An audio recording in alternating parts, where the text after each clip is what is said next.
ஜோதிட அன்பர்களுக்கு வணக்கம். இன்று மாந்தி என்கின்ற கிரகத்தை பற்றி பார்க்கிறோம்.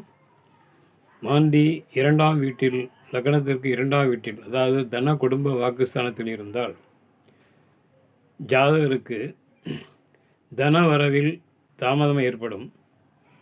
சம்பாத்திய திறமை என்பது குறைவாக இருக்கும்.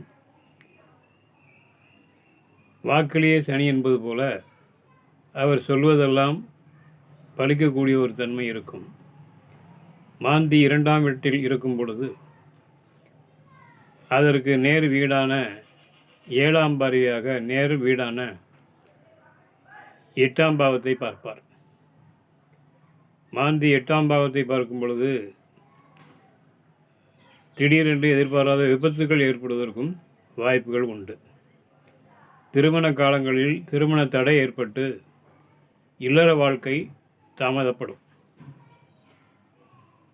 மாந்தி 3ஆம் வீட்டில் இருந்தால் தைரிய வீரியஸ்தானம் என்று சொல்கின்ற 3ஆம் இடத்தில் இருக்கும் பொழுது புத்திர பாக்கியம் ஏற்படுவதற்கு வாய்ப்புகள் இல்லை. அதே நேரத்தில் 3ஆம் இடத்திலிருந்து சமசப்தம பார்வையாக 9ஆம் வீட்டை பார்க்கும் பொழுது ஜாதகருடைய பாக்கியஸ்தானம், யோகஸ்தானம் என்று சொல்லக்கூடிய 9ஆம் இடத்தையும் பாதிப்பு அடைய செய்யும்.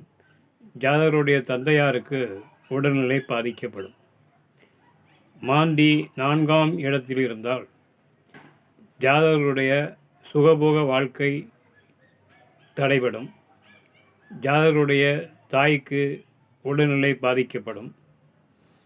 4ஆம் வீட்டிலிருந்து 7ஆம் பார்வையாக ஜாதகருடைய 10ஆம் வீட்டை பார்க்கும் பொழுது ஜாதகருக்கு தொழிலில் ஸ்திரமின்மை ஏற்படும்.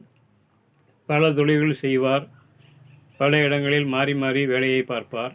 அதனால் தொடர்ச்சியான வருமானம் என்பது தடைபடும்.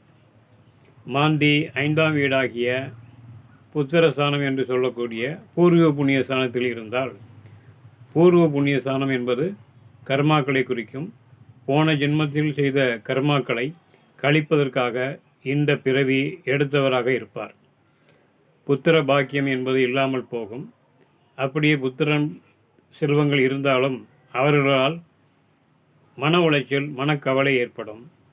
அதே போல் 5ஆம் இடத்திலிருந்து 11ஆம் பார்வையாக 7ஆம் சமசப்தம பார்வையாக ஜாதகரின் 11ஆம் இடத்தை பார்க்கும் பொழுது ஜாதகருக்கு எந்த தொழில் செய்தாலும் அதில் லாபம் என்பது குறைவாகவே இருக்கும். எல்லா வகையிலும் கடுமையாக முயற்சித்து வாழ வேண்டிய ஒரு சூழ்நிலை ஏற்படும். நன்றி, வணக்கம்.